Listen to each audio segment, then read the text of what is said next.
నమస్తే, నా పేరు Shivaji. Welcome to our channel. Nara Chandrababu Naidu గారు, ఆంధ్రప్రదేశ్ ముఖ్యమంత్రి నారా చంద్రబాబు నాయుడు గారు మొదటిసారిగా ఆ సిట్ విచారణ తరువాత ఆ నివేదిక కోర్టుకు సమర్పించిన తరువాత మొట్టమొదటిసారిగా ఈ కల్తీ లడ్డు వ్యవహారం గురించి మాట్లాడడం జరిగింది. ఆయన చాలా స్పష్టంగా ఇదేదో నేను చెప్పిందో, పవన్ కళ్యాణ్ గారు చెప్పిందో, లేకపోతే ఇంకొకరు చెప్పిందో కాదు, ఆ నెయ్యిలో, ఆ కల్తీ నెయ్యిలో ఆవు కొవ్వు, పంది కొవ్వు అని చెప్పినటువంటి ఆ జంతు కొవ్వు ఉంది అని చెప్పింది మేము చెప్పింది కాదు, ఎన్డీడీబీ రిపోర్టే చెప్పింది. ఆ రిపోర్ట్ ఆధారంగానే మేము మాట్లాడాము అని చెప్పి ఆయన అయితే స్పష్టం చేశారు. నిన్న చిత్తూరు జిల్లా ఆయన సొంత నియోజకవర్గ పర్యటనలో భాగంగా మొన్న అనుకుంటాను, సో ఆయన కార్యకర్తలతో మాట్లాడుతూ, అదేవిధంగా ప్రెస్ కాన్ఫరెన్స్లో మాట్లాడుతూ, సో నేను అక్కడ దొంగతనం జరిగిందిరా బాబు, దాన్ని సరిదిద్దుదాము, హిందువుల మనోభావాలను కాపాడదామని చెప్పి నేను విచారణకు ఆదేశిస్తే నన్ను వచ్చి క్షమాపణ చెప్పమంటారా? సో అక్కడ కల్తీ జరిగిందని మాకు డౌట్ వచ్చి శ్యామలరావు ఈవోకి మేము విచారణ చేయమని ఆదేశిస్తే ఎన్డీడీబీ ఆ ల్యాబ్కు ఆ నెయ్యిని పంపిస్తే ఆ ఎన్డీడీబీ ఇచ్చినటువంటి రిపోర్టు ఆధారంగానే నేను ఆ రోజు ప్రెస్ మీట్లో మాట్లాడడం జరిగింది, మా నాయకులు మాట్లాడడం జరిగిందని చెప్పి ఆయన అయితే స్పష్టం చేశారు. సో ఇక్కడ చూడండి, జంతువుల కొవ్వు కలిసిందని ఎన్డీడీబీ ల్యాబ్ పరీక్షలో తేలింది.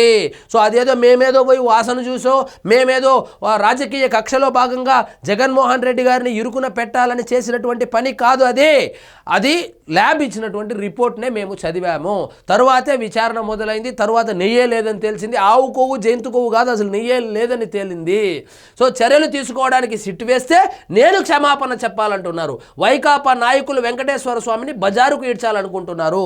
సో నెయ్యి కల్తీ కాదు, అసలు నెయ్యే లేదని విచారణలో సర్వోత్తమ న్యాయస్థానమైనటువంటి సుప్రీంకోర్టు నియమించినటువంటి సిట్ అసలు నెయ్యే లేదని చెబితే, కల్తీ జరగలేదని తిరుమల తిరుపతి దేవస్థానం యొక్క ప్రతిష్టను దిగజార్చే విధంగా వీళ్ళు ప్రతిరోజు ప్రతి గుడికి వెళ్ళి అసలు కల్తీ జరగలేదంట, మాకు క్లీన్ చిట్ ఇచ్చేశారంట అని చెప్పి చెప్పుకోవడము నిజంగా సిగ్గుచేటు.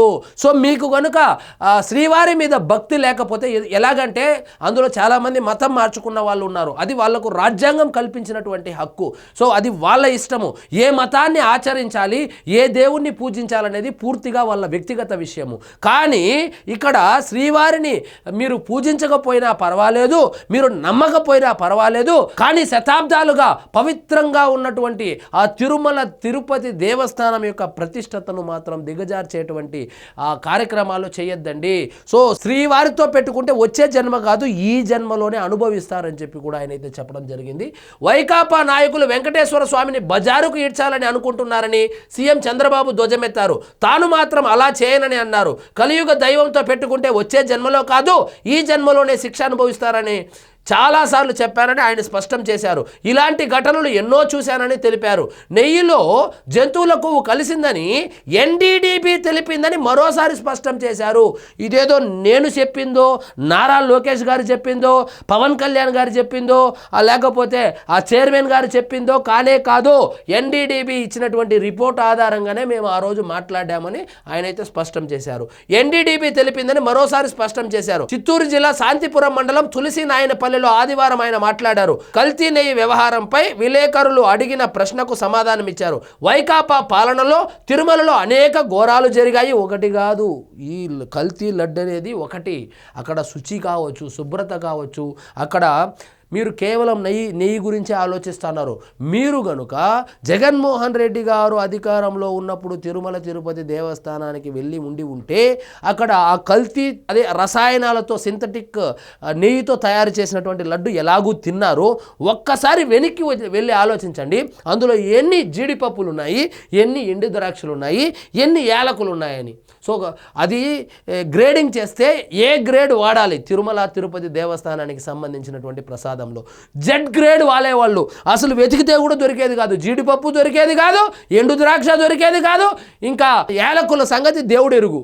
సో కాబట్టి నెయ్యి ఒకటే కాదు, అణువున అడుగడుగున అన్యాయాలు, అక్రమాలు, దౌర్జన్యాలు తిరుమల వేదికగా వాళ్ళు డబ్బులు సంపాదించడము, ఆ కుంభకోణాలు చేయడం ఒక ఎత్తు అయితే, అపచారాలు చేయడం మరొక ఎత్తు. సో ఎందుకు చేశారు ఏమి అనేది ఇంకా దేవుడికే తెలియాలా. ఆ దేవుడు ఆల్రెడీ శిక్షించాడు. చూద్దాం ఇంకా కూడా ఏం జరుగుతుందో.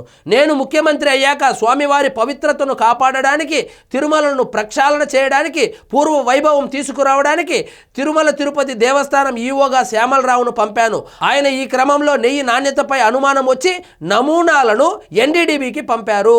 అక్కడ చేసిన పరీక్షల్లో నెయ్యిలో జంతువుల కొవ్వు కలిపారని నిర్ధారణ అయింది. సో ఎన్డీడీబీ రిపోర్టు ప్రకారమే, దాని ఆధారంగానే మేము మాట్లాడాము. కల్తీ జరిగిందని తాను చెబితే నానా యాగి చేశారని సుప్రీంకోర్టుకు వెళ్లారని చంద్రబాబు గుర్తు చేశారు. ఒక పాలకుడిగా చర్యలు తీసుకోవడానికి సిట్ వేస్తే నేను క్షమాపణలు చెప్పాలని అడుగుతున్నారు. వైకాపా నాయకుల ప్రవర్తన ఎలా ఉందో చెప్పడానికి ఇది ఒక ఉదాహరణ. నేను ఎప్పుడూ ఆయన దగ్గర అపచారం చేయలేదు. ముఖ్యమంత్రి ప్రతిపక్ష నాయకుడిగా మహాద్వార వైకుంఠ ద్వారం నుంచి వెళ్ళే అవకాశం ఉన్నా సామాన్య భక్తుడిలాగే దర్శించుకుంటా. అది నా నమ్మకం. సో నేను సుదీర్ఘమైనటువంటి రాజకీయ అనుభవం ఉన్నప్పటికీ ఎమ్మెల్యేగాను, మంత్రిగాను, ముఖ్యమంత్రిగాను, ప్రతిపక్ష నాయకుడిగా ఉండడం వలన నాకు మహాద్వారం ద్వారా, వైకుంఠ ద్వారం ద్వారా వెళ్ళి శ్రీవారిని దర్శించుకునేటువంటి అవకాశం ఉన్నప్పటికీ నేను సాధారణ భక్తుల్లాగానే వెళ్ళి శ్రీవారిని దర్శించుకుంటాను. ఎందుకంటే నాకు ఉన్నటువంటి నమ్మకం అలాంటిది. మీకు శ్రీవారి మీద నమ్మకం లేకపోతే గమ్మునుండండి, కానీ శ్రీవారి ప్రతిష్టతను, శ్రీవారి పవిత్రతను దిగజార్చేలాగా మాట్లాడద్దండి అని చెప్పి ఆయన అయితే స్పష్టం చేశారు. సో ఈ ఆవు కొవ్వు, పంది కొవ్వు చెప్పింది నేను కాదు. ఆవు కొవ్వు, పంది కొవ్వు ఉందని చెప్పింది ల్యాబొరేటరీ చెప్పింది. ఆ విషయాన్నే మేము ప్రస్తావించామని కూడా ఆయన అయితే చెప్పడం జరిగింది. సో ఇదండి ఈరోజు మన టాపిక్. మీకు ఈ వీడియో నచ్చినట్లయితే లైక్ చేయండి, షేర్ చేయండి, ఛానల్ మాత్రం సబ్స్క్రైబ్ చేసుకోవడం మర్చిపోండి.